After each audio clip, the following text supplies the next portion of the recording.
اب وہ آیت آ رہی ہے جو عورتوں کے گلے سے بڑی مشکل سے نیچے اترتی ہے، لیکن اگر اس کا پازیٹو پہلو دیکھا جائے تو یہ عورتوں کی عزت افزائی ہے اس آیت کے اندر۔ وہ سورۃ النساء کی آیت نمبر ہے 34،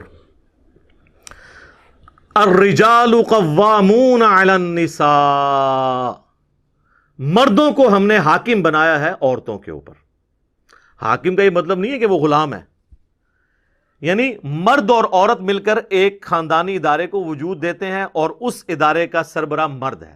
سر کسی بھی ادارے کا ایک ہی سربراہ ہو سکتا ہے، دو تو ہو ہی نہیں سکتے۔ وہ تو اللہ تعالیٰ نے سورہ بنی اسرائیل میں فرمایا کہ اگر اللہ کے، سورہ انبیاء میں، اگر اللہ کے ساتھ کوئی اور الہ ہوتا تو زمین و آسمان میں فساد برپا ہو جاتا۔ ایک وقت میں ایک ہی جو ہے نا وہ مینیجر ہو سکتا ہے، ہاں ڈپٹی مینیجر آپ جتنے مرضی رکھ لیں، جو جی ایم ہے یا مینیجر ہے وہ ایک ہی ہوگا جو پورا اس کو دیکھ کے چل رہا ہوگا۔ اس اعتبار سے مرد عورتوں پر حاکم ہے، ہیومن ڈگنیٹی میں دونوں برابر ہیں، بلکہ اسلام میں تو بعض اوقات ہیومن ڈگنیٹی میں عورتیں آگے بڑھ جاتی ہیں۔ صحیح بخاری اور مسلم دونوں میں حدیث ہے، ایک شخص نے عرض کیا اللہ کے محبوب صلی اللہ علیہ وآلہ وسلم، مجھ پہ سب سے زیادہ حق اس دنیا میں میرے قریبی رشتہ داروں میں سے کس کا ہے؟ فرمایا تیری ماں کا۔ دوسری بار پوچھا، فرمایا تیری ماں۔ تیسری بار پوچھا، فرمایا تیری ماں۔ چوتھی بار فرمایا تیرا باپ۔ یعنی 4 حق میں سے پہلے 3 حق ماں کو، تو یہاں پہ تو عورت آگے نکل گئی۔ پھر سنن نسائی میں حدیث ہے، جنت تیری ماں کے قدموں کے پاس ہے، یعنی یہ نہیں ہے کہ وہ فزیکلی وہاں پہ، مراد ان کی خدمت سے۔ تو اب اس پہ باپ رونا شروع کر دے کہ جی عورت آگے نکل گئی، نہیں، ہیومن ڈگنیٹی میں برابر ہے۔ بعض جگہ پہ مرد کو اللہ تعالیٰ نے کسی معاملے میں اوپر کیا ہے اور کسی جگہ پہ عورتوں کو۔ خیر یہ ایک ڈیٹیل ٹاپک ہے، میری یوٹیوب پہ ایک ویڈیو ہے، تمام شادی شدہ اور غیر شادی شدہ لوگ وہ ویڈیو ضرور دیکھیں، وومنس رائٹس ان اسلام، انگلش میں لکھیں گے نا آپ، یا عورتوں کے حقوق، تو اس میں ایک اسلامی بہن کا سوال آیا تھا، اس کے جواب میں نے گفتگو کی تھی، ساری احادیث اس حوالے سے قرآن کی آیات ڈسکس کی تھی۔ اس کی وجہ سے کافی مرد مجھ سے ناراض ہیں کہ ایک مردوں کے حقوق پہ بھی کوئی ویڈیو ریکارڈ کروائیں۔ تو چلیں یہ آج ہو گئی نا کہ مردوں کو اللہ نے عورتوں پر حاکم بنایا ہے، لیکن حاکم کا مطلب ہے کہ ان کی خالی پریویلیجز نہیں ہیں، رسپانسبلٹیز ڈال دی ہیں۔ یہاں پہ کوئی حاکم بنتا ہے وہ سمجھتا ہے کہ میں اب یہ سارے میرے غلام ہیں۔ حاکم کا تو مطلب ہے وہ پھنس گیا۔ امریکہ میں آپ دیکھ لیں وزراء کے لیے سیکٹری کا لفظ استعمال کرتے ہیں، وہ انہوں نے لفظ ہی ایسا ڈیوائز کیا کہ کسی دماغ میں خمار چڑھے ہی نہ، تو کسی کو چڑھتا بھی نہیں، وہاں پہ جوڈیشری بھی آزاد ہے۔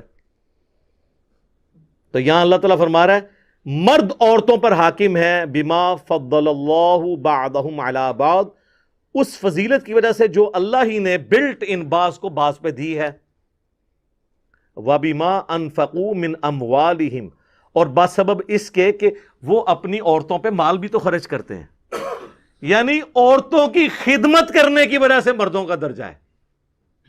یہ بھی اسپیکٹ ہے نا سوچنے کا۔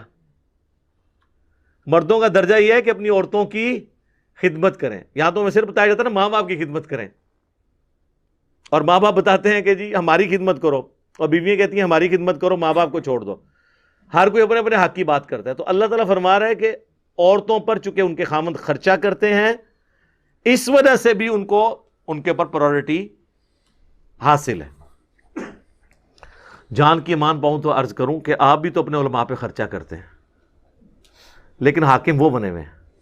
ہونا تو چاہیے کہ وہ آپ ان کو اگر پوچھیں بھرے مجمع میں کہ سر یہ ایسے کیوں ہیں، تو وہ آپ کو جواب دے ہوں، نہ کہ یہ کہیں کہ آپ ذرا کمرے میں تشریف لے آئیں۔ یہ تو نہیں ہونا چاہیے نا، تقریریں کر دو باہر، سوال پوچھو تو کہتے ہیں اندر۔ تو اللہ تعالیٰ فرما رہا ہے کہ چونکہ وہ خرچ کرتے ہیں تو یہ ایک اللہ تعالیٰ نے ان کو، اور اللہ نے فرمایا یہ ہم نے بعض کو بعض پہ فضیلت دی ہے، تو یہ اللہ کو کوئی چیلنج نہیں کر سکتا، یہ مورل لاز اللہ کے بنائے ہوئے ہیں۔ اور ان انٹینشنلی پوری دنیا ان قوانین کو مانتی ہے، چاہے جتنا مرضی ڈھنڈورا پیٹے۔ مثلا آج تک کبھی اولمپکس کی گیمز کے اندر آپ نے مردوں کی دوڑ عورتوں کے ساتھ دیکھی ہے؟ مردوں کی ہاکی کی ٹیم کا میچ عورتوں کی ہاکی کی ٹیم کے ساتھ دیکھا ہے؟ عورتوں کے ساتھ ہوتا ہے نا. کیوں؟ سر یہ سب مانتے ہیں کہ وہ ون سائیڈڈ ہو جائے گا، عورت کمزور ہے مرد کے مقابلے پہ، تو یہ تو سب مانے میں ہے. اور جب اسلام یہ بات کرتے کہتے ہیں اسلام عورت کے حقوق چھینتا ہے، وہ لوگ یہ اسلام کے اوپر تان کر رہے ہیں جنہوں نے عورت کو کموڈٹی بنایا ہوا ہے. بلیڈ کے اشتہار میں بھی عورت دکھاتے ہیں. عورت کو انہوں نے ایک کموڈٹی کے طور پر، نمائشی طور پر کوئی عزت نہیں ہے. دیکھ لیں اولڈ ایج ہومز بنے ہوئے ہیں یورپ میں اور امریکہ کے اندر. یہاں تو جو عورتیں بوڑھی ہوتی ہیں تو خاندان میں ان کی رسپیکٹ بڑھ جاتی ہے. اس طرح کی عزت کہاں ملے گی؟ تو اسلام نے تو عورت کو عزت دی ہے. عورت کی یہ عزت ہے کہ آپ اسے جو ہے وہ بے پردہ کر کے تو پبلک کے سامنے پیش کرنا شروع کر دیں. یہ تو اس کو ایک کموڈٹی بنانے والی بات ہے. اور ہمارے لوگ بھی متاثر ہو جاتے ہیں ون سائیڈڈ بات سن کے. میں کہتا ہوں جی سب کانٹیننٹ کی جو عورتیں ہیں نا جی، یہ تو ملکہ برطانیہ وہ لائف نہیں انجوائے کر رہی جو یہ کر رہی ہیں. اس طرح کے مخلص مرد تو ملتے ہی نہیں کسی کو. اس لیے آپ دیکھتے ہیں نا آئے دن فیس بک پہ باہر سے عورتیں یہاں شادی کرنے کے لیے آئی ہوئی ہیں، اور یہاں پہ بھی پھر بعض لوگ اس کو مس یوز بھی کر لیتے ہیں. ادھر تو مخلص عورتیں بھی مل جاتی ہیں اکثریت، اور مرد بھی.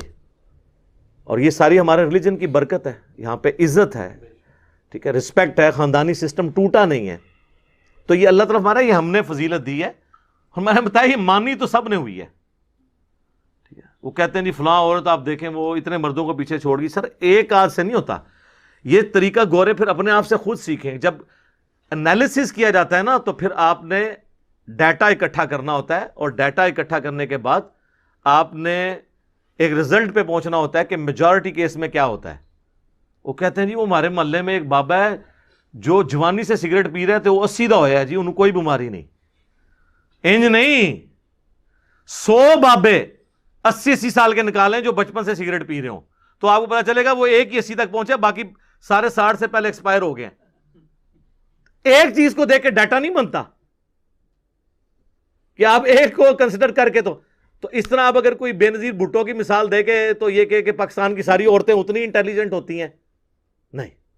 اوور آل عورت جو ہے وہ اپنے قرآن میں تو یہاں تک ہے، اس کے اوپر بھی لوگ اعتراض کرتے ہیں. سورہ زخرف میں اللہ تعالیٰ نے فرمایا کہ یہ اللہ کے لیے بیٹیاں تجویز کرتے ہیں، جبکہ عورت کو تو اللہ نے ایسا بنایا کہ وہ جھگڑے کے وقت اپنی گفتگو بھی صحیح طریقے سے کنوے نہیں اگلے کو کر سکتی. وہ کہتے ہیں نہیں قرآن میں اتنی عورت کی توہین آئی ہوئی ہے. سر بے نظیر سے زیادہ کانفیڈنٹ لیڈی میں نے نہیں دیکھی. مجھے کئی سینئر آرمی کے آفیسرز نے بتایا کہ باقی پرائم منسٹرز کا تو ہمیں نہیں پتا، لیکن جب بے نظیر پرائم منسٹر تھی نا تو ہم پوری اپنی وہ پریزنٹیشن تیار کر کے آتے تھے، اور اس کی اتنی یاداشت تھی کہ وہ جب پریزنٹیشن دیکھتی تھی نا تو کہتی تھی 3 سلائیڈ پیچھے جاؤ، فلاں جگہ یہ کاما غلط ڈالا ہوا ہے، یہاں پہ اسپیلنگ غلط ہے، اس کا اس کے ساتھ ربط نہیں بن رہا. اور کہتے ہیں باقی وزیر اعظم کا یہ حال تھا کہ وہ شربت پی کے اور چائے پی کے اٹھ کے چلے جاتے تھے، ان کو پتہ بھی نہیں چلتا تھا. لیکن اسی بے نظیر کو میں نے جیو کے پروگرام جواب دے کے اندر دیکھا ہے کہ جب اس سے اس کے بھائی کے قتل کے بارے میں پوچھا گیا تو وہ اپنے جذبات پہ قابو نہیں رکھ سکی، وہ اپنا مائک اتار کے اٹھ کے چلی گئی. اسے بولا ہی نہیں جا رہا تھا کہ آپ پرائم منسٹر تھی اور آپ کے دور کے اندر آپ کے بھائی کا قتل ہو گیا، تو اسے اپنے جذبات پہ قابو نہیں رہا، حالانکہ اتنی کانفیڈنٹ لیڈی. تو اوور آل عورت کو اللہ نے کمزور بنایا ہے، رقیق القلب بنایا ہے. آپ دیکھیں عورتوں کو رونا جلدی آتا ہے بچوں کی طرح ایز کمپیئر ٹو مرد. کہتے ہیں مرد کو درد نہیں ہوتا، لیکن ہوتا ہے درد مرد کو بھی. ہاں لیکن اللہ نے اسے مضبوط اعصاب والا بنایا. اور یہی وجہ ہے کہ کبھی کوئی پیغمبر نہیں عورت بنائی اللہ نے، کیونکہ پبلکلی جا کے دعوت کا کام کرنا ہوتا ہے، دماغ پہ سٹرین لینا ہوتا ہے، تو عورتیں اس طرح کا سٹرین نہیں لے سکتی. مرد کو اللہ تعالیٰ نے اس حوالے سے مضبوط بنایا. باقی عورتوں کی جو ذمہ داری ہے وہ ساتھ اللہ نے فرما دی. فالصالحات قانتات حافظات للغیب بما حفظ اللہ. تو نیک عورتیں وہ ہوتی ہیں جو اطاعت گزار ہوں، حفاظت کرنے والیاں ہوں مردوں کی غیر حاضری میں، یعنی اپنی عزت کی حفاظت کرنے والی اللہ کی حفاظت کے ساتھ. واللاتی تخافون نشوزہن. اور اگر تمہیں کسی عورت سے نافرمانی کا اندیشہ ہو فَعِظُوهُنَّ وَاهْجُرُوهُنَّ، تو پہلے انہیں نرمی سے سمجھاؤ، پھر انہیں الگ کر دو، فی المضاجع، اپنے بستروں سے، وَضْرِبُوهُنَّ، اور پھر بھی باز نہ آئے تو ان کو مار بھی سکتے ہو، لیکن مارنا یہ نہیں کہ وحشیوں کی طرح مارنا ہے، جس طرح ایک چھوٹے بچے کو تھوڑی تنبیہ کے لیے مارنا ہے، اس پہ چہرے پہ نہیں مارنا، جسم پہ نشان نہیں پڑنا چاہیے۔ فَإِنْ أَطَعْنَكُمْ، پھر اگر وہ اطاعت کر لیں، فَلَا تَبْغُوا عَلَيْهِنَّ سَبِيلًا، تو پھر کوئی بہانہ نہ تلاش کرو کہ تم ان کے ساتھ زیادتی کرو۔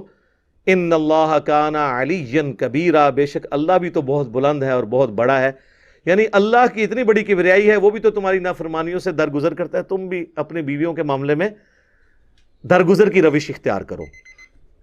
اس کانٹیکسٹ میں بخاری و مسلم دونوں میں حدیث ہے، نبی علیہ السلام نے فرمایا کہ عورت کو اللہ تعالیٰ نے آدم کی ٹیڑھی پسلی سے پیدا کیا ہے، اسے سیدھا کرنے کی کوشش نہ کرو ورنہ توڑ بیٹھو گے، اور اسے توڑنا، اسے طلاق دینا ہے، تم اس سے نفع حاصل کرو، ٹالریٹ کرو۔